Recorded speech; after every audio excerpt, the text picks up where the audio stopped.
Hey everyone, welcome to the first episode of Grow Your Ringgit! Obviously, that was really practice. Hello everyone, my name is Ming. I am your host today. We have two lovely people alongside me. This is Shandy Lee. Shandy Lee. The first time I heard your name, I was like, Shandy? That's Shandy Lee. Shandy, what do you do?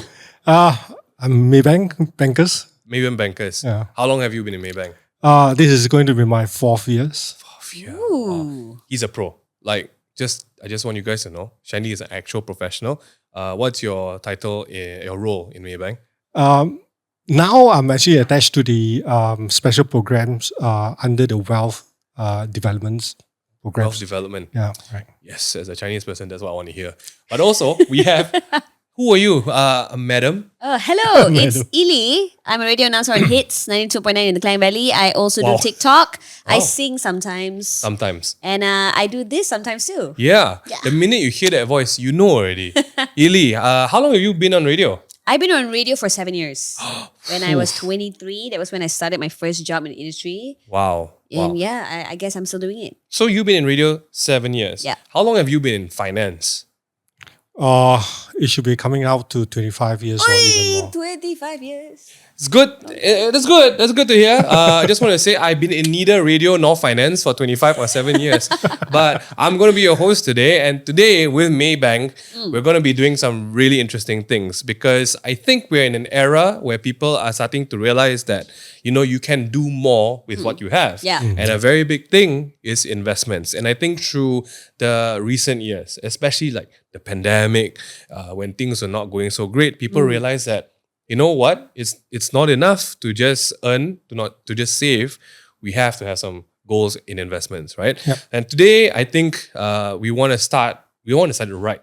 It's always good to start something with the right purpose, with the right goals, with the right perspective. We live in an era where there's a lot of people trying to teach you how to invest. We'll teach you how to use your money. So I just want to say, with 25 years behind Shandy's belt, we're in good hands. Okay. I also want to tell Ili, but we are free to ask him anytime. Whatever it is, let's just go for it. Through 7 years in radio, I'm sure there's been its ups and downs, right? Ups and downs. What has really kept you going? Is it the passion for it? Is it the love for it? Do you have a goal at the end? It's definitely passion because it's something I've always wanted to do as a kid. So when I got it, I'm trying not to take it for granted because there are days I'm like, I gotta do the show again. Sorry, my bosses watching. Still love the show anyway. It's true. But it's true. I think like consistency was like a really hard thing for me because I get bored easily. So I feel like if I were to do it again and again and again, it's like am I going to do this for the next 20 years? Right. But I think finding the fun in doing what you do is like really important. So for me, it's like meeting people, new people who want to like promote their songs, stuff like that. Like really, really make me feel like, I love doing this again and again as long as I get to meet new people and get to talk. Yeah. Obviously have a gift for it. Thank you. So I mean it in a great way. I Just know. saying, you guys don't understand because, we do this. Yes. It's not easy. You have insane work hours, especially if you're in a morning show. I know my friends who have done the morning show, their time zone is different. Yeah. I think the 100%. commitment, Yes. people don't see the commitment to it, right? Yeah. And can you imagine if you are like, if I'm just a listener and I'm on the way to work at 6 o'clock and I'm already like this. Yeah. You are in front of a microphone. You have to be, hey, what's up everyone? Good morning. Yeah, good morning. Have a good day. Yeah, I don't know how you do that. That's commitment. I also don't know how actually. But But you do. Early start of it, right? The drive, Yeah. You energize all the people who are listening behind. I hope so lah. Huh? That's the goal. It's working. You're still there. So yeah. That's so true. Shandy, have you had your downs? Like I personally have no experience in what you've done. How do you get through the low times? I would say is that you will definitely face some low times. Markets will go up and down, kind of things. But I think throughout all these tenors, you get to know one thing is the low will not be there permanently. That's Right. good. That's a good one. Right. Nothing lasts forever. So things is like you really have to continue to be working onto it and then try to see what will be the next opportunity because that is really something about it because nothing will come at the lowest and stay there. It can be slightly longer. Sometimes it's short, sometimes it's long, but it definitely will rebound. So the only thing is you always have to get yourself ready and take opportunities when there is really going up down. Shandy might be talking about the finance, but he's dropping some truth bombs right at 10 Yo, minutes almost already. teared up, man. That's Like- wow. That's the 25-year mark. That's what you need to be at 25 years in. Oh my gosh. Okay, that's great. That's a great start. Okay. So for everyone listening, the whole goal today, we're doing this series in Maybank. It's amazing. They've really just seen the content and they want to do something as well. We are going to try our best because this is a topic that I'm very personally very passionate about as well. I'm very passionate about making sure that you're not just good at making money, you're not just good at saving money, but I also believe that you have to be good at growing money. Yes. You know, and that is the 3 essential skills that I feel in this era lah, as a working person, you need to have, you know. But today, we're going to break it down. We're going to start with this episode. We're going to be breaking down stuff. And Shandy, before this, of course, there's planning. You know, a lot of things go planning. Shandy has also said that a very big thing to start with is perspective. Yep. Is you go into something like this and what do you expect? You know, the minute you open your account, what do you expect? If I put down $1 today, am I expecting 1 million next week? Along with the expectations come realities as well. Yep. And I think that is something that is interesting to talk about because I think in long term versus short term, we live in a social media world. A lot of people promote short term. Have you seen like short term promotions? Have you seen A lot inside today's social media. Yeah, it's like the WhatsApp, like people like send you a link or whatever, then everybody's in there, then you like put 50 ringgit, then maybe in a few days you get 200 ringgit, you know? Yeah. I just want to say, there's a lot of scams like that going along right now. So please be careful. Rule number 1, don't click links in WhatsApp. Unless it's from your parents. Even my parents, I question them. I sometimes block my own parents because they send me too many messages. Why And lah? then they That's need- so rude. I say like, it's okay. I just still love Just you the same. archive lah, they won't know. Oh yeah. Alamak, they'll be watching this. But yeah. Advice right there. yeah, But also on that note, please beware of scams. Okay, do not click links from unknown people. Yeah. We are very used these days to content. Like I'm in the content industry. I've seen the rise of investment gurus, of finance bros. Have you guys seen this? A lot. On TikTok, yeah. Oh, a lot. Almost every day in your Almost Facebook. I mean, I love them for different reasons, but they promote a very interesting lifestyle. I think we were talking about this behind as well. And I think what people need to differentiate is that a lot of content's goals is to market, right? Social media is a very big marketing platform. And a lot of how these finance gurus market is they drive Lambo. They have a fan of ringgit in their USD. I also want actually. I know, right? Like when I was going to meet Shandy, I expecting him to come in with like, you know, The gold chain. yeah, because you know, just And so the branded specs. Correct. Kind of things. Yeah. Shandy's 25 Rolex years in, watch. right? Yeah, I expect you to have your Lambo around your neck at this point. Because all these finance gurus, like, I've been in this for 5 years and I'm driving 5 cars. You know, I'm like, okay. I think people need to understand like the expectations in this. You do social media. No Okay. flexing lah. Yeah, I mean, I get it, you know. I think some people like to compare themselves to other people. So obviously when they see like the finance bros, they're like, oh, I want to be like that. Oh, yeah. You know, I want to have a Lambo. I want to like, you know, shower money every day kind of thing. But I feel like it's also quite demotivating to a lot of people. I feel like, you know, some people cannot get to that level because, you know, they are working like long hours with like minimum wage yang sangat-sangat minimum. So, not looking at anybody. But, you know, and obviously like they want to know how to get there, but then that's how they fall into these kind of things. Because they're like, oh, I want to be the finance boss, okay, I need to do this. Yeah. You know? I think the visual hit, right? Yeah. You're driving a good car, your bling and everything. Yeah, your watch. I think the why I'm bringing this up, like to each their own. I'm sure they're hustling as well. Yeah. But I think the deeper thing beneath this is when you start to position yourself as an investment like guru or professional, people start to have the expectation that, within 1 year, I can do this. Within 1 year, I can own this.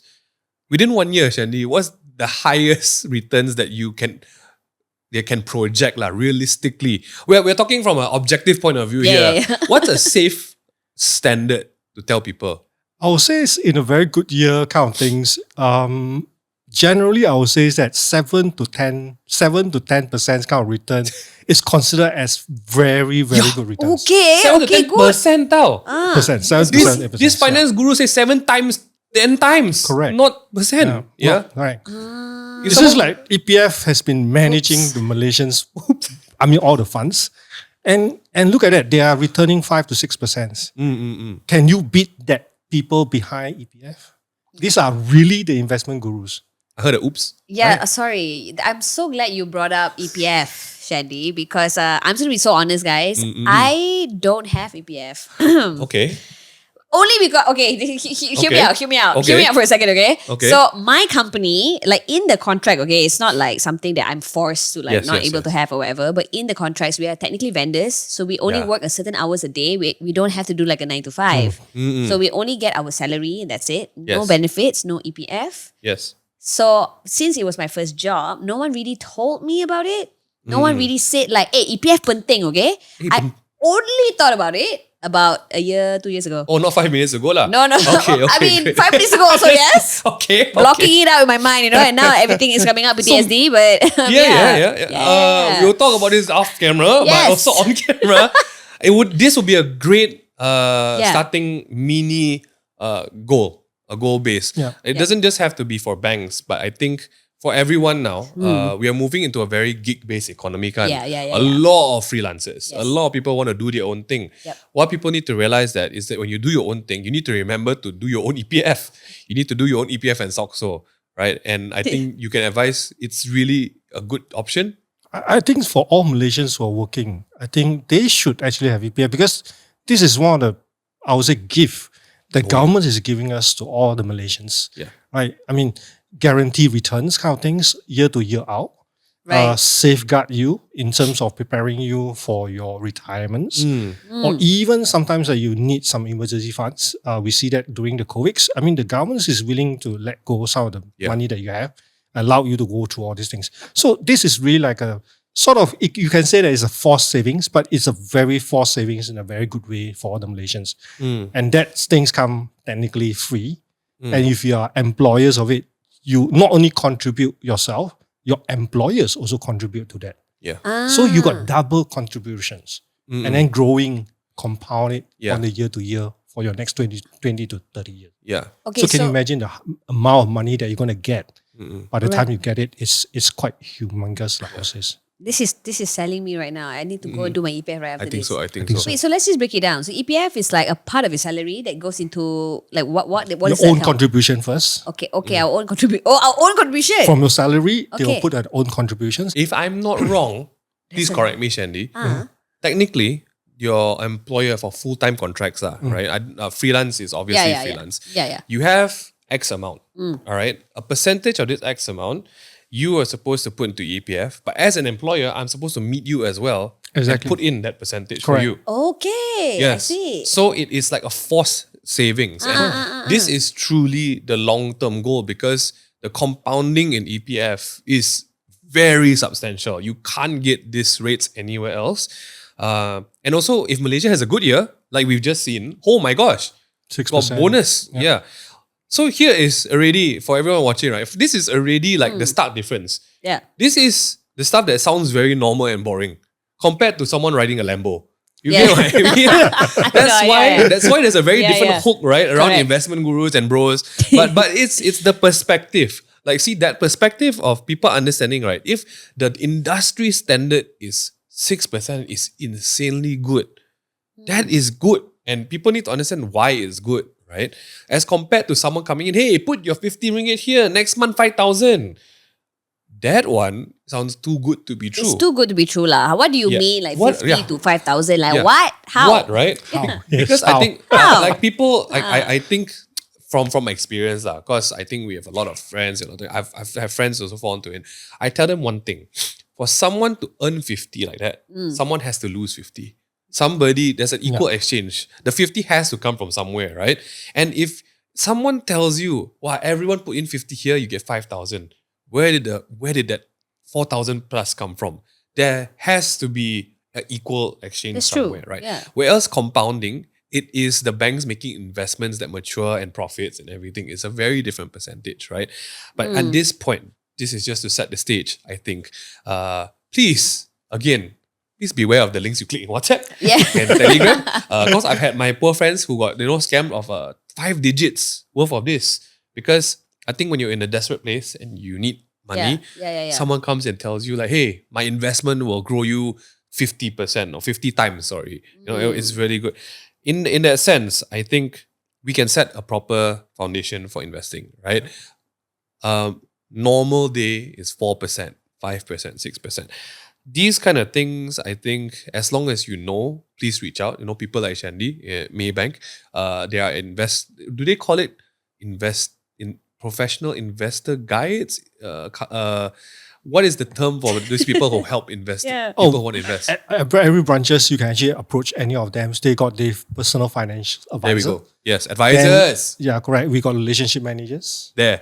Right. We got client advisor as well. Yes. So these are people who actually went through the basics. They know their stuff in terms of investments, how to manage your wealth in a very proper way. So you can actually approach any of those branches and then just make an appointment to see them and then just talk over with them, have a conversation with them. What do you want to do with the money that you actually have with the banks? So that's great. Let's just pretend right now, okay? Yeah. Let's say we all rock up to a branch. You are there, Shandy. Yeah. All right. So we're going to go through something like, what is setting a proper personalized investment goal? Like, what's the mindset behind it, right? You've briefly told me about this 1, 2, and 3 points, right? You want to bring us through what is this 3 points of creating this direction? I think first of all, it's going to be, why am I doing this? I think a lot of people will come in and say that I got this money and what am I to do with this money? So a lot of common people will say, of course, I want to make money. But I think making money, it's everyone want to do it. But then we don't really have a goal that you want it to be. So when we have this kind of money, then you have to actually look at it in a sense, what is this money for? For retirements, for I'm building up something for a down payment for a house, for a car, getting ready for a wedding ceremony. Okay, so you have to have like a goal. Correct. Why A you goal which is very specified, very clearly. Right. Yeah. That's eventually become your major motivators. Okay. Because once you have that goal, and that is the hidden kind of motivators push you to achieve the goal. Right? It's like growing money. Yeah, I want to make money. It's like, sure. When you make money, then what you going to do after making money? Then I decide later. That means that you have no goal. Alamak, that's me, guys. Right. So that means that it's caught me out. I means just want to be comfortable. I want to be comfortable. Right. So if you really like, I want to get that iPhone 16 kind of things, I need 5,000, that's the goal I want it to be when I want to get it done. Okay. So then that is the goal. So that is really like the first thing you really have to do. Then the next one, what you're going to do is like, then how I'm going to do it. Yeah, how are we going to do it? Right. So Tell us how, Shandy. before you actually do it, and then it's like, how much do you have right now? So what's the gap that you are looking at it? I want to save 5,000. What do I have right now? I have 5,000. How long do I have it? I need that money in 2 years' time. Okay. So now you can time yourself. Say, look, okay, this is my goal. I have 2 years to reach it. This is what I have. So now I have I need 5,000. Now I have 1,000. I have 4,000. So you look at it, 2 years, 24 months. You do a rough math. You know how much you're going to save it. Right. So exactly that is how we're going to do it. Right? So then from there on, you know that you have to get yourself to go into a saving plans. So this can be part of the investment strategy that you look at it, because investment is fairly big. So by putting money into the bank account, basically that you're going to do it. Then the next thing is, once you start putting money, you also need to constantly check back, monitor and rebalancing. How much am I far away from it? Is the market really, my investments provide me the expected return that I want to, like maybe like say 4 or 5% countings? Right. Or am I off it? Or am I in a good year that maybe the year of this year is good? Maybe I don't need 24 months. Maybe on the 20th month, I can reach my goal already. So that's the things that you have to continue to come back and recheck again. So this, to me, is going to be 3 kind of pieces that you can continue to look at it. First of all, to me, is the most important thing is set a goal, a very specific goal. That is going to be sort of put things at their perspective. And it's a lot more easiest for us to actually go back and check the goal and see how far are we away from the goal, or we already achieved the goal. Yeah. I know when we grew up, right, they would just tell, hey, better save. Yeah, save Just save. Okay. For what? Save Rainy day. Rainy day, correct. What's the rainy day? The rainy day come and go. We also don't know, right? Yeah. I think we were always told to save but we never were told why. We just say, just in case. Yeah. Just in case. And when you have a just in case, right, I think if you're saving just for the just in case, right, it's a very light goal, right? Because you don't take it seriously. I mean, personally, I don't think a lot of people take it, just in case. We're fine. I'll be fine. If I do this, I'll be fine, Well, just to recap what you did, the strongest one is you really need to have a strong why. Your purpose, lah. Why are you doing this, I think when I have kids, my why, like this. Like, I need to take care of my kids. I can aim already. Correct. We need to aim for this per month. Then the per month strategy turn into, I need to aim this per year. Oh, okay, my year, I know already how much I need to save for next. And then, wait, school. How much is school going to cost in like 18 years time? Oh my gosh. Then suddenly I had very real whys. Exactly. Before this, when I didn't have kids, I have very funny goals. I'm like, okay lah, let's see how fast I can feel this tabong. Because when I was a kid, I think I was just sharing this in another podcast we did with Maybank. As a kid, I just had a very simple goal of like, I will always go to the UP bank and then I'll get a physical tabong.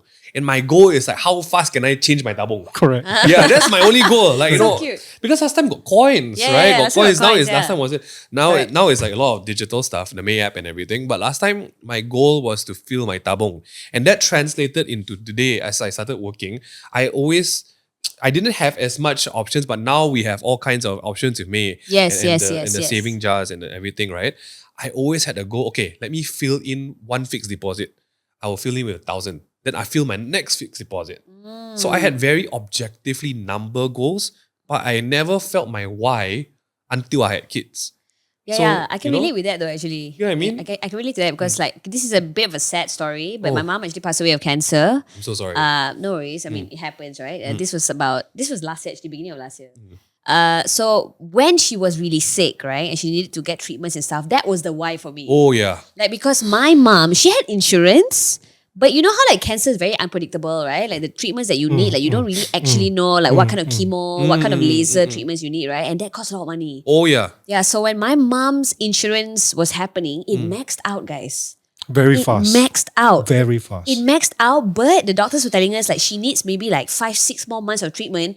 But the insurance maxed out, and if you know like chemotherapy bill is expensive. Okay, anybody who has like gone through like having a family member who have cancer or a friend, you would know like the amount of money you need to pay every month is insane. We were just lucky like there's like 3 other siblings. Yeah. Oh, Yeah, that's so great. all of us like we did have our own savings for ourselves for like I said like to be comfortable in the future, not really like a goal. But thank goodness collectively we got to pay for my mom's treatments after her insurance maxed out. But that really made me feel like, okay, I cannot be in this position. What if I have cancer in the future? What if like my partner or my future kids or whatever, right? I cannot let their insurance max out and then no money, right? So that's why it's like very scary lah, very scary. So that's why now I have some investment plans like with Maybank. So thanks Maybank. But I don't know whether it's like actually enough. This is what Shelly is to ask. So you know what I mean? So going back to the savings plans, it's savings, like what it says, the old days is going to keep you to save. Yeah. But in actual facts, it's in the financial terms, we call it emergency funds. Keep an emergency funds. Every family should keep an emergency funds. Yes. The advice that we always give is roughly, you don't have to keep it a lot, but you keep it around 6 months of your monthly expenses. Okay. So that's the amount of money is really, you put it there, like what it says, put it into most liquid kind of position like FD, that you can actually do it in you can get it off immediately, or put it as a cash account. But if roughly 6 months of it, never touch that money. That is really the emergency funds. Wait, so this one can be your own bank account as well. Like bank account, just put it aside, but don't.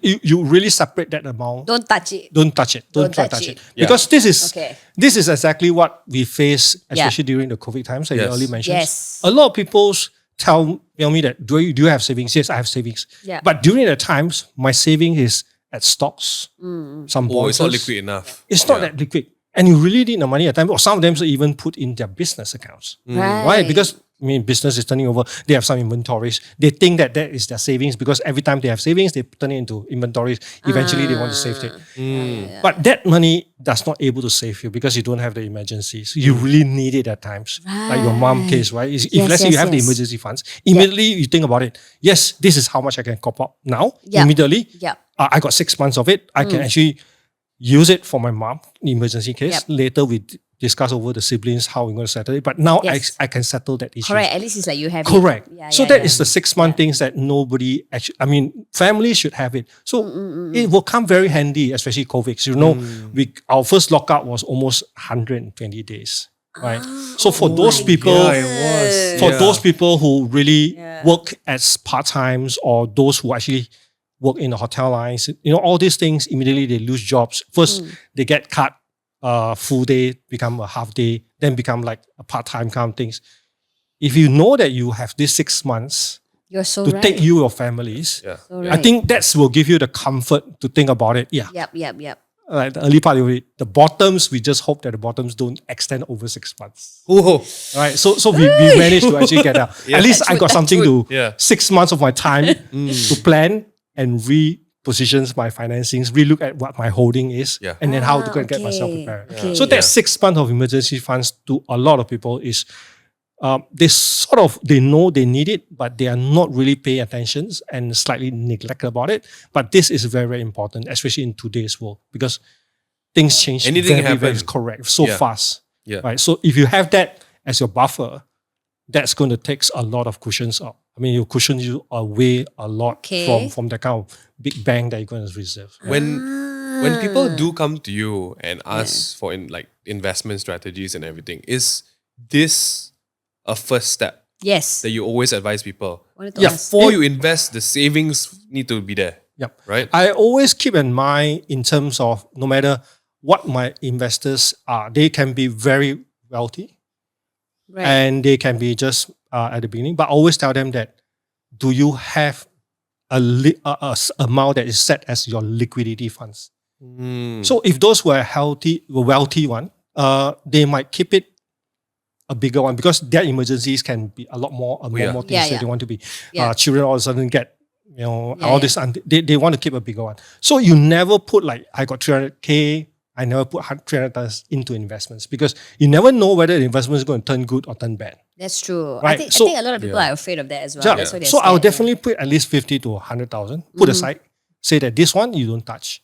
This is going to be your emergency funds. If you need it, you do it. If it's not, then just let it grow at the minimum rates that what it's going to be. But then you can actually focus on what you're going to do with this 200,000 that you have. What is your goal? Then you tell me your goal. Then we sit down and talk about it. How I'm going to look at from this 200,000, what I'm going to get from this 200 for the next 5 years, next 10 years, next 10, 15 years. There was this thing that I live by. I think in terms of my mindset lah. The savings take care of your present. Your investment take care of future. Exactly. Right? Uish. Hey, thing. Hey, good job. Put it on a it's- t-shirt. yeah, Put it on a t-shirt, man. It's really because I think when you my biggest lesson was quite similar to yours. Yep. When I was saving for my kids, right? So I save it in Maybank tabongs. It's tabong, different tabongs, right? Correct. I would portion because I like putting it into fixed deposit and stuff because your tabong don't just sit there. Your savings become like a semi-investment or a Correct. pseudo investment, Exactly. right? Yeah. Then my kid had to go hospital. And that hospitalization was 5 digits and she was admitted twice. It was times 2. Yes. And I was like, wow, if I didn't start investing for her future, even though it was education, even though it was 18 years away, I would have been in very painful places if I didn't have that. Yeah. So it does serve as a lot of buffer around. The investment is not just to protect your future. It also counts for, I think, just in general, you will use it if there's an emergency. Correct. Right? And it gives you options. I think what people also need to understand in terms of why 6 months? You have options. You can do something within 6 months or you can rest and recover in the 6 months, right? That's why people set up the 6 months. And I use that format because my mom was an accountant in a bank, all that kind of thing, right? So she ingrained a lot of these things on me. The lining up in the bank, now we can put fixed deposit, click, done, right? Done. Yeah, it's so easy now. Last time I had to stand with a paper and then wait, right? Wait for a number.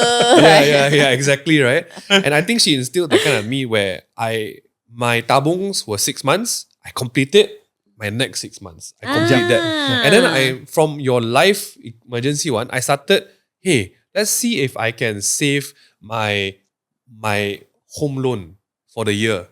And I save it first and I put it aside. Correct. and then I'll save it for next year and I'll put it aside. So only once I finish this, right, then I'm wow, I lega, I can do other things with my money. I don't know. It's like, because right, we started in the entertainment industry. I started also. Yeah.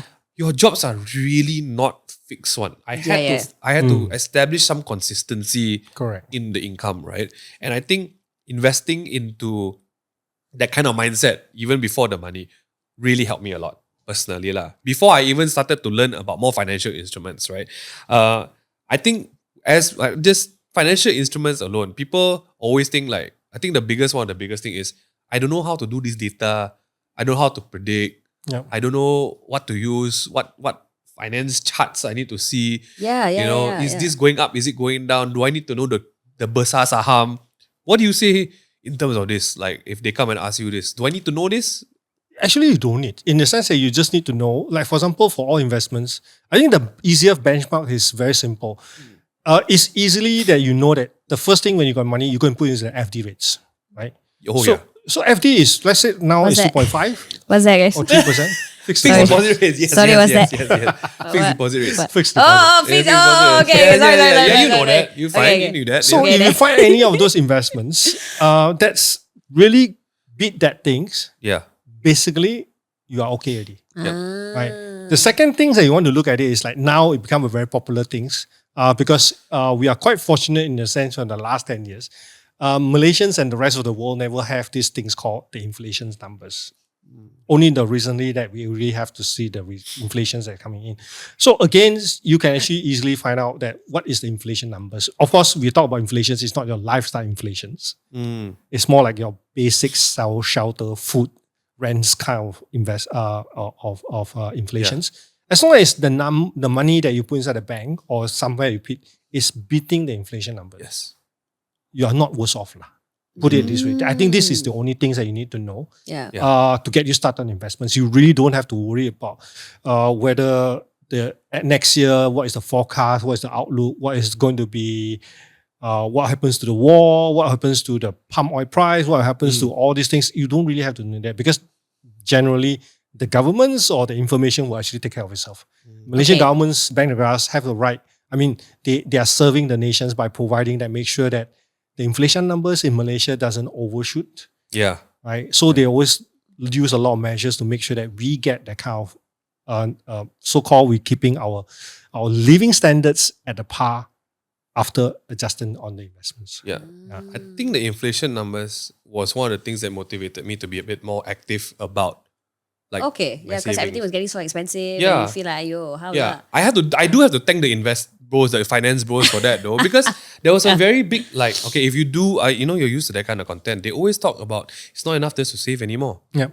Banks will give you 3%, but inflation is at 8%. Or that's not for us lah, Unfortunately, fortunately, not for us. People might think Malaysia is a horrible place. No, it's actually like we're pretty decent. balanced, right? Yeah, we're pretty balanced, But it does take some effort, Yeah. but the effort can be made, right? I think that was one of the major things. The major thing was when COVID hit, and I realized that wow, anything really can happen. We just never, there was this thing where in every 1 or 2 generations a pandemic hits or economic crisis hits, and this was our first. This was our first pandemic. Yeah. Not to say that I'm looking forward to the second. Yeah, let's not go there, But it was the please. pandemic that took our generation by surprise because I think number one, it really hit in the flash. Yeah, I really feel bad for small businesses especially or like businesses in general. No. They couldn't run for 2 years? Yeah, They gone. really couldn't. They had to think of other ways Yeah. immediately. Our friends who are all freelancers had to find alternative things to do. Yep. People were baking from home, cooking food from home. I just realized that sometimes savings were not enough and I had to discipline myself. It's during these kind of times. Actually, this was an important point that I wanted to ask, right? Because one thing that I've seen is people panic with their money when times like this happen. When I remember when I was much younger, there was the 1998 economic crisis, for example. Was it 98? 97. 97. Because I remember what my dad went through, what our friends went through. I think one of the biggest things people don't tell you, because people will always, if you're looking at social media content, you always see the Lambo. You won't see.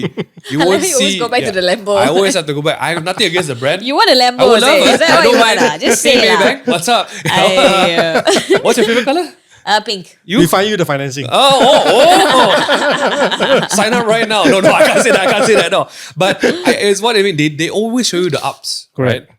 Yeah. Like we Yeah, talked. yeah. You did briefly mention, like, how do you stay motivated during the low times? Yeah. I think, professionally, because I think on my side, with my own peers, I've seen the demotivation. I've seen the, you know what, I don't do this anymore. You know what, why I save for? I've seen the, wow, my bank account, my investment account is in the red, you know? Oof. Yeah, the drawdown. People, like the technical term, this is a drawdown, right? Yeah. People sometimes are underwater financially for so long. Yeah. How do you stay motivated during drawdowns? It actually going back to the motivations, like what I say, is your goal who actually motivate. That certain time of the period of times, you might not be all the investments might not be very smooth sailing. That is only take upside. Yeah. Sometimes you do have the downfall. But during the times, you have to look at it in the sense that what is your investment strategies you start up earlier. When you pick up your investment strategy at that time, so you pick up a certain assets for investments. So at that situation, you assess that, is this situation going to be prolonged or is going to be a temporarily? So if you think that it's going to be like COVID, eventually you're going to be go off, but you don't know when. But it's not a bad things, right? I mean, it's the price doesn't come out because there's no activities, there's no demand. But once everything go back to normal, things will come back.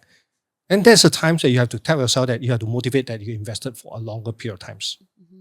So in that case, you don't have to be very panically selling off and then cut your losses there. That's why I say when you come to investments, there's two types. One is going to be those traders, especially for those who didn't really have used their money to investments. They are on leveraging or margin.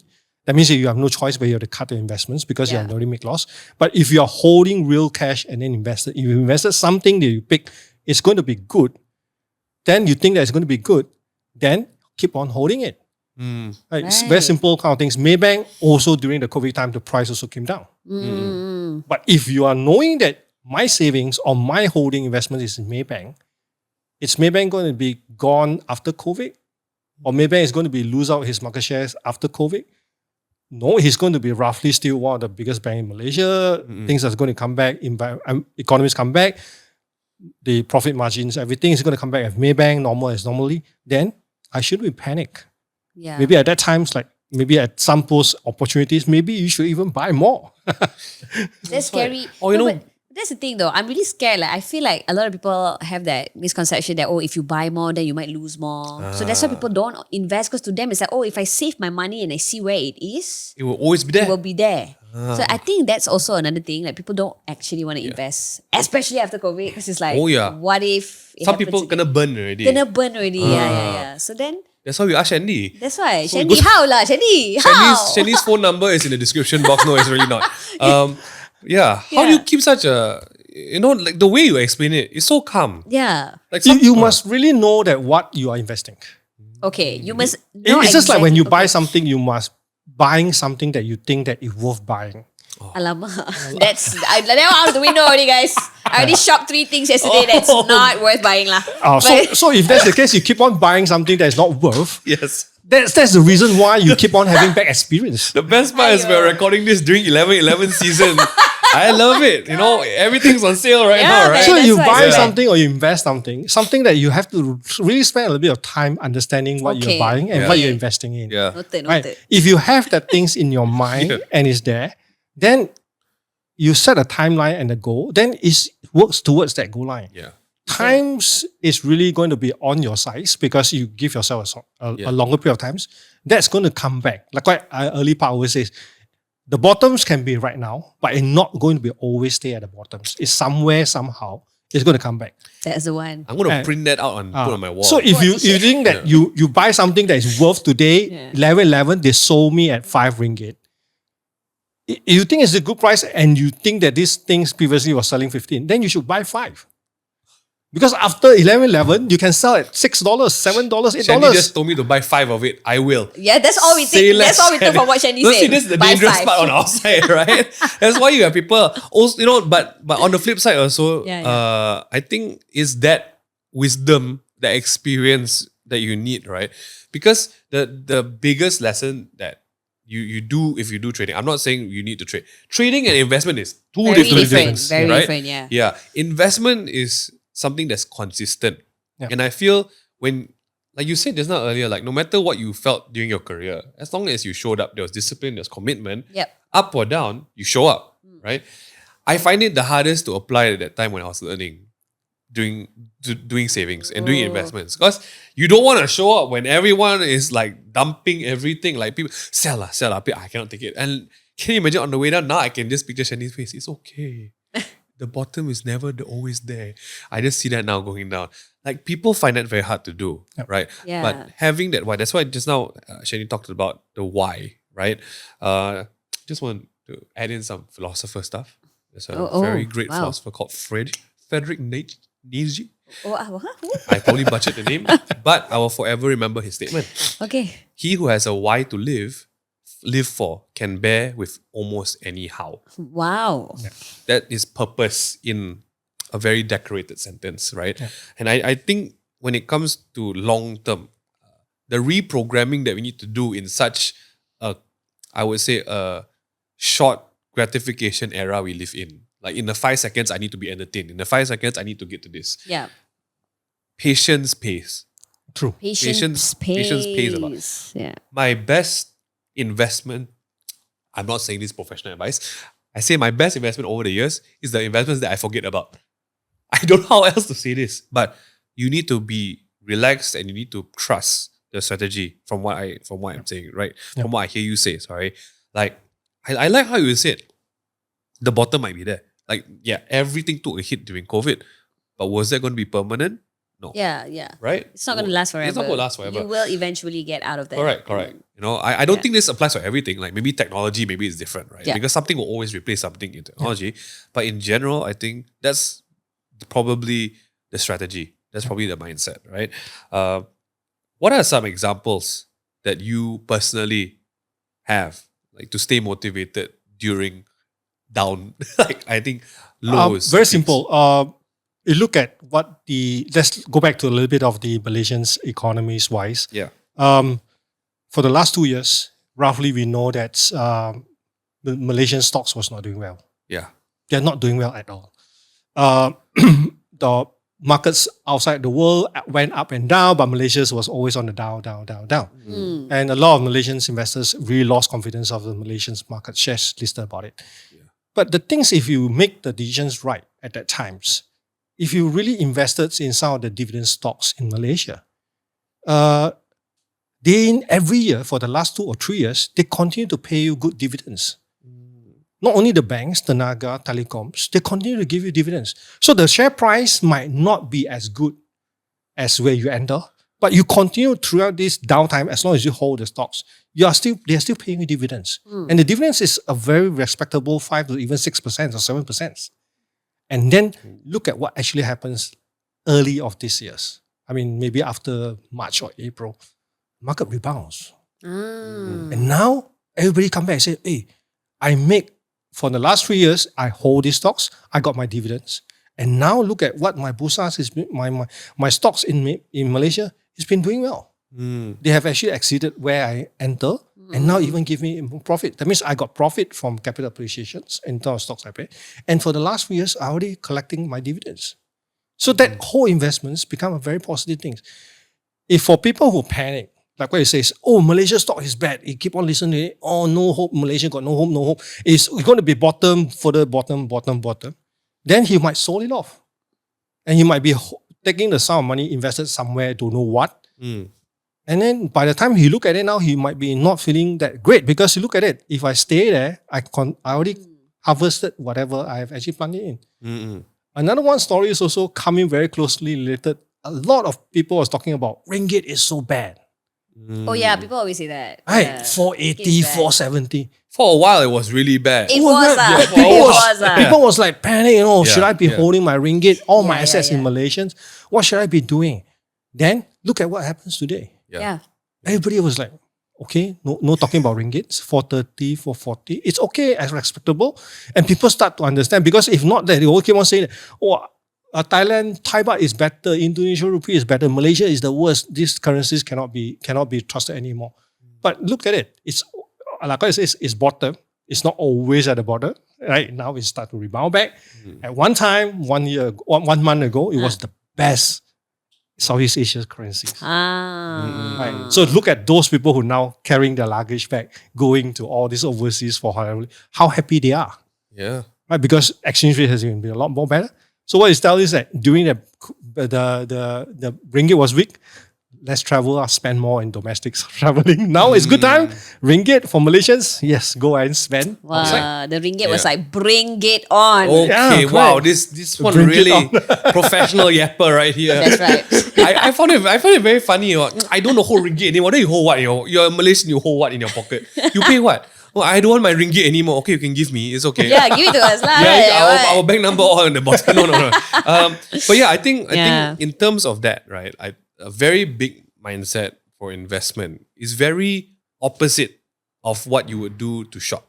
Exactly. Right? It's a very opposite mindset. And I think if you guys, if normally as a normal retail, we call it retail, or just a civilian, it Yeah. doesn't come naturally. That's Yeah. why you got people like Shandy. So please, it's a very big thing, right? Because I think once you start using investment or goal-based investment products or their services, you start to learn alongside what they do.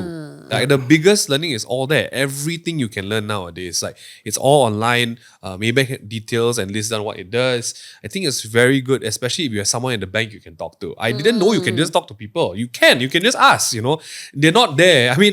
Growing up, very scary lah. Cause you're like, this is the what do I person say? behind, right? What do I But say? I think now, because they do offer these services, it's very easy to ask. And the biggest one is they are more level-headed with your capital. They will not make rash decisions both ways. Like they won't panic, but they also won't FOMO, right? And I think this is where my friends lose the most money. Go up means buy more. But professionally, Shani is like, I'm be selling right now, Go down means sell everything, but Shani is like, buy on the way down, what I mean? Buy on the way down, It's very reverse, it's very reverse. And if we don't have that kind of understanding to do it, I'm thankful for like products like these, right? I think when it comes to long-term versus short-term investing approach, 3 things to highlight from what I think Shandy has talked about, what we've talked about. The power of compounding, Shandy. Yep. What is it really powerful? It is powerful. Yeah, because people say 4%. It's only 4. It's only 3. The number didn't even get to double digit. You know what I mean? Like people underestimate. People want a lot more. Yeah, is it? people Like- want I think we need to manage that, the understanding, right? Because compounding is not attractive looking. Like the banks don't make it look attractive because the banks are very realistic. Like people give you a real about. Is the power of compounding strong? Like, what is your example to it? Like, for example, It's very simple. The power of compounding, to be honest with you, you just need a calculator and sit down and do it. I just can give you an example. Alamak. It's just a very template kind of things. But of course, you might not want it to be this way. But I just show you an example. I do a lot of these compounding kind of things. If you really have a savings, your salary today is 3,000. And going back to your, what we call it, EPF kind of contributions, compounding is exactly what EPF has been trying to do. Imagine 3,000 is your savings in your salary. Okay. 10, you contribute roughly 11% from your EPF, your own. Your employees are going to contribute another 11, 12%. Let's make it very straightforward. 10% each. Means that every month from your 3,000 salary, you are putting 600 into savings. Okay.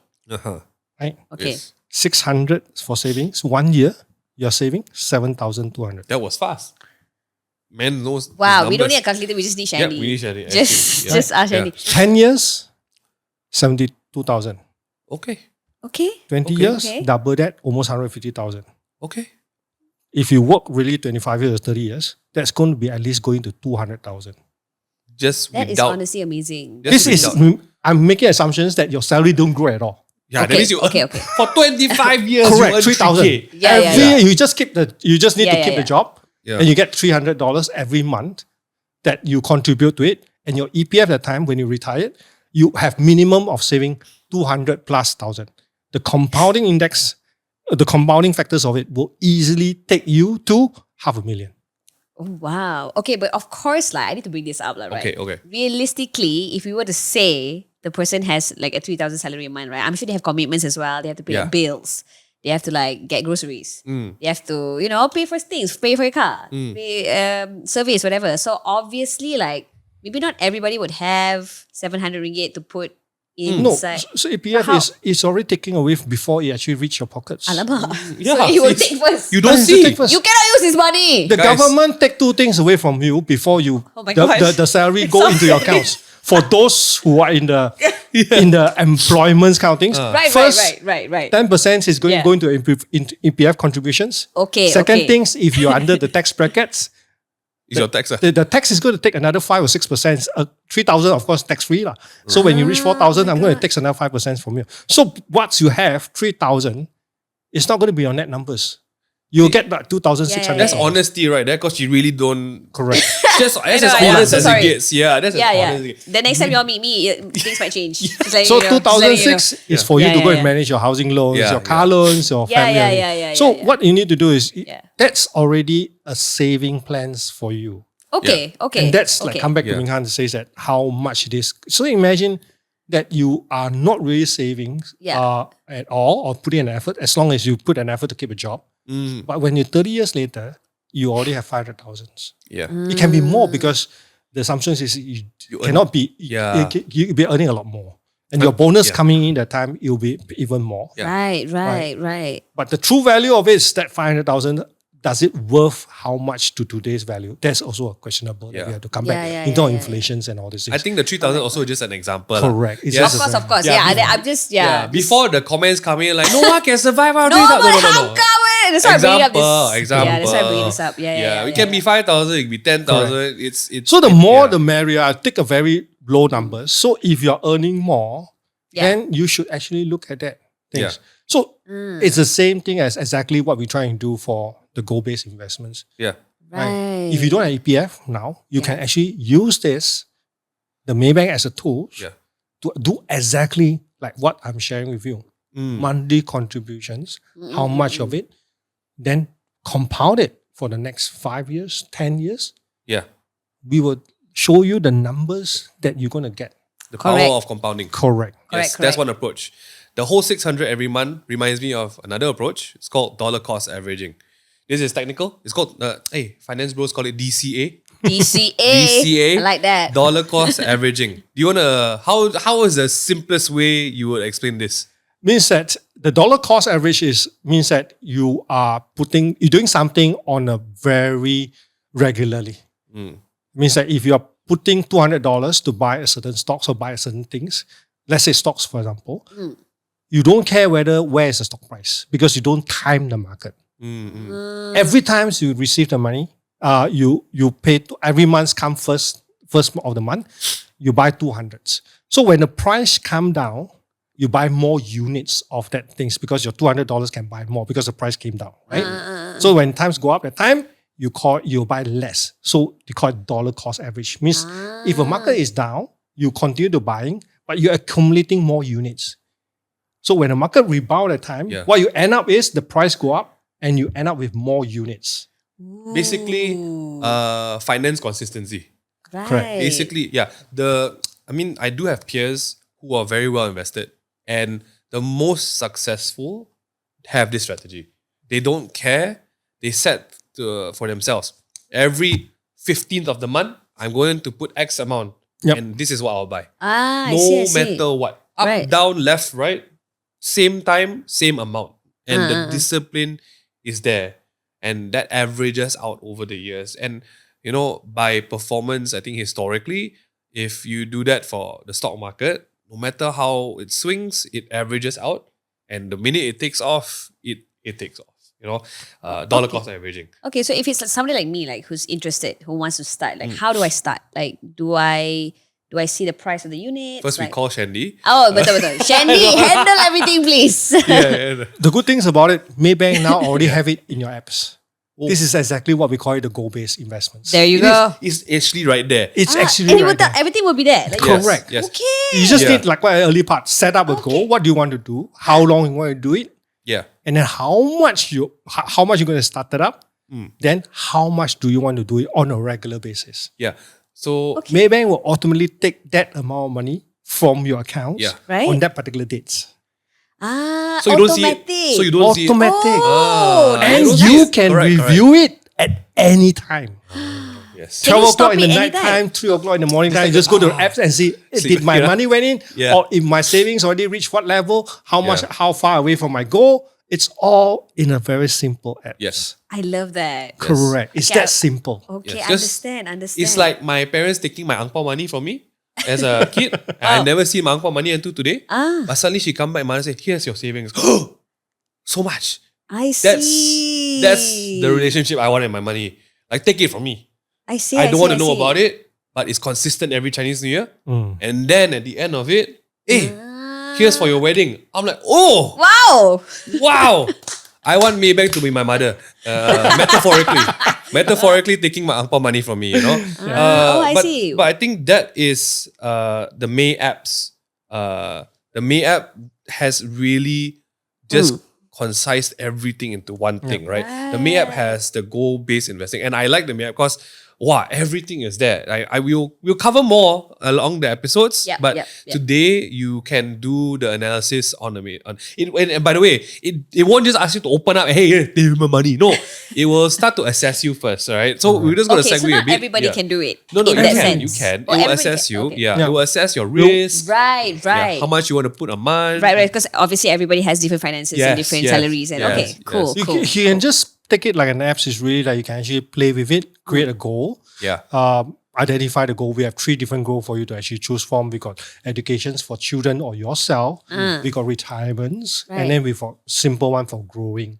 So growth means that you just want to grow your money. Yeah. Then we'll ask a few questions like, what is your risk appetite? How do you look at this piece of money that you're going to come in? Yeah. Are you going to take a very conservative kind of approach, or you are willing to take more risk? Yes. Right. So that's also depends on your own so-called risk appetite. Right. So we are not making a decisions. It's decisions based on you, but we are providing you a very basic step-by-step guide. Yeah. Yeah. So if you go Okay. through the whole guide, you roughly to understand your financial planning towards the whole goal countings. And that's why what we're saying that when you have a goal, that's keep you motivated, because it's like, I want to reach the goal the fastest possible. So you will try to squeeze yourself a bit more or put in a little bit efforts. Instead of contribute 300 a month, can I change it to 400 Suddenly, 400 or is one. 500? 500 And you Yeah. can actually do that by just alternating into the apps. Yeah. You don't have to come to see the bank.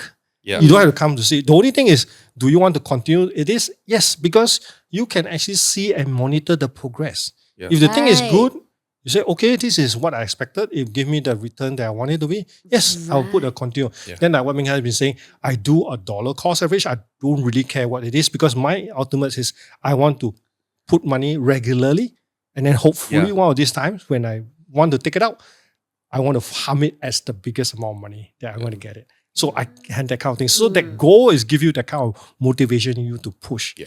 And you don't have to rely on the third party at all. It just Right. depends on yourself. Yeah. Pick a time, easy, cozy, over the coffees. You just play with it, understand it. If you don't understand, approach some of the Maybanks, go to the bank, ask a few questions, come back and then play again. And then you can start investments. I just want to say, right, all of this can be done like that. All on your phone. All I- on I- phones. I mean, it's very normal now. It's very, it's technology. But coming from an era where you had to have like 3 different papers passed back and forth between 2 counters. Yeah. There's no excuse at this point to Correct. not be educated about it. Okay. At some point, at some point. Which brings to the last approach, the long-term focus. I think we wanna really drive this in for people to remember, because we do live in a very short-term focus era. We do live in a very entertain me in 30 seconds. I want to know what's the point of it in 5 seconds, or I'll scroll and change the video, right? Right. I think to combat people thinking that I want to make a quick buck. Long-term investment, like what is a realistic expectation, or like how do you set people up who are coming to you in terms of like putting your mindset, putting your perspective to think about long-term? Is there an easy way to tell people, here, this is what you should expect? This is how do you align your thoughts? I wouldn't say there's an easy way, because easy ways that I tend to be fall into the guru kind of. Suddenly motivation. Correct. It's right? like it's a motivation. So I think time is like what you say. What we actually discussed. Time is very essential when it comes to investments, and after that, it's going to be your decisions that you make. So once your decisions is made up, of course, the trader's mindset will tell you that certain price you enter at the right times, prices can actually shoot up. Assets or the value can shoot up based on certain things. For example, there's a war, all of a sudden when you buy the oil price, the gold was at this $1,000. Because of the war kind of things, gold price shoot up to $1,200. You can make that kind of short-term gain. But you have to make a very quick one, because you have to enter correctly and get out correctly. Yeah, which is quite risky, right? It's quite risky kind of things. Yeah. For those who doesn't have the time to monitor, then I would say that extend your time horizon. If gold is going to be something that you think the assets of it is going to be gold value in a longer period of times, because you as all know, a lot of people are selling that gold is a scarce commodities. That's why it has the value. So eventually we're going to run out of gold, right? Somewhere, because everybody keep it at home, nobody will use it. Yeah. So that's going to be the things. So if you are investing on that kind of mindset, then I don't really care the price now or today or tomorrow, but I want to know that what will it happen in 20 years later. Right. So then I won't get affected by the short terms up and down. Yeah. But I will look at it, the longer picture of it, how by the time I accumulated enough gold on a regular basis, how much would I get? Right. So gold is definitely like, it's one of the things that you can actually easily think of, or like share prices kind of things. So I won't say it's going to be easier. It's really two things, like early parts you do mention about patience, which is time that you have to set out yourself. Yeah. And then you really have to put a little bit of of your own times to study what you're investing in. You cannot just listen someone tell you that this is good and you just go into it. That might not be the right things. You at least must know. You must know what you're getting yourself into. Exactly. Yeah. It's like you buying something. Why do you want to buy it for? Right. Yeah. Right. I'm not going to buy it and then chuck it to one side, and hopefully one of these days this become a sought after item. I think the chances of that things is going to be very, very low. Very, very low. Right. So you buy something it's going to have a value. I'm going to use. It's going to useful, and I'm going to use it. So I'm going to buy it. And then you have to study a little bit more. Yeah. Right? So that's what I always. Right. I collect things. Like I'm a hobby collector. Oh my God, what do you collect? Oh, don't say. I want to know. Lamborghini. Lamborghini. I actually got 3 already, right? If I collect that, we'll be sitting in a very different place today. But I think that aligns a lot with what the rules for collecting is. Like even toys. Some people love to collect, for example, like Power Ranger toys, or they like to collect Hello Kitty. Very big industry. Thanks for calling me out. Yeah, I didn't know. There's a rule. You collect what you like or you're passionate in, right? Or you need to know what you're collecting. And I think as toy collectors, you automatically would research what you like, right? You want to research, how many versions of it that they have, or what have you been doing with it? Is it too many toys, too little toys? For shoe collectors, they research how limited is it, like when is the time it's going to come out. And I think current trend, Labubu, the toy, they would research which shop this, which is the retail price. We actually do a lot of these things, like on the daily, be it researching about which the better bread to buy, or which eggs or which milk cheaper. Yeah. But when it comes to social media, some people just, blind, I follow my friend. They buy this, we buy. And then they get burned for no reason. Yep. I think that first steps into understanding what you're going into needs to be educated to some point. But I do like the way that you put, if you believe, and this comes after the research, right? If you believe that gold is going to be this valuable, if I believe that Labubu is going to be that valuable, exactly. right? There has to be that end goal, right? And that is personal choice. Do you do cater things. That's why it'll assess your risk, it will assess your exit, like what you feel is important. Like to me, if my value is my kids' education, is that tabung is going to have value, sure, I'll save for it. If I value like my car is going to have value, I will save for that, right? And I think that's the whole premise of having a really big goal when it comes to your investments or what you base your investments on. And today, I hope we've shared enough to give you a bit of a taste of proper investing. If you guys have questions for Shandy, please leave them in the comments. He's just going to drop 25 years of wisdom on you. Thank you so much, Ili. Thank you so much, Shandy. Thank you so much, everyone, for staying with us for this episode. Guys, thank you for watching. This is just the first episode. Yes. It's going to be first. There's going to be more coming on the way. Please follow this channel. If you like it, we'll see you in the next one. Leave your thoughts. And Shandy will just be consistently watching the comment section. I can't guarantee you that. But please, if you do have questions, the people at Maybank, feel free to walk in, arrange a session. Yep. Ask. I think the biggest thing is ask. Yep. Yeah. No one's going to hold back. You're We have so over right. 380 branches nationwide. There you go. There you go. What is your excuse now? There must be a branch near you. Oh my goodness. So guys, please get on board Maybank's goal-based investment products. Learn to use it. The sooner the better. Bak kata pepatah. There are two great times to plant a tree. One was 7 years ago. The next time is today. I'm doing it right after this. Right after this. In fact, today. I want to go now. Your EPF today plan. Okay, we wrap first. Thank you so much for watching. I hope you enjoyed the episode. We'll see you guys in the next one. See you guys. Bye-bye. Bye. Bye.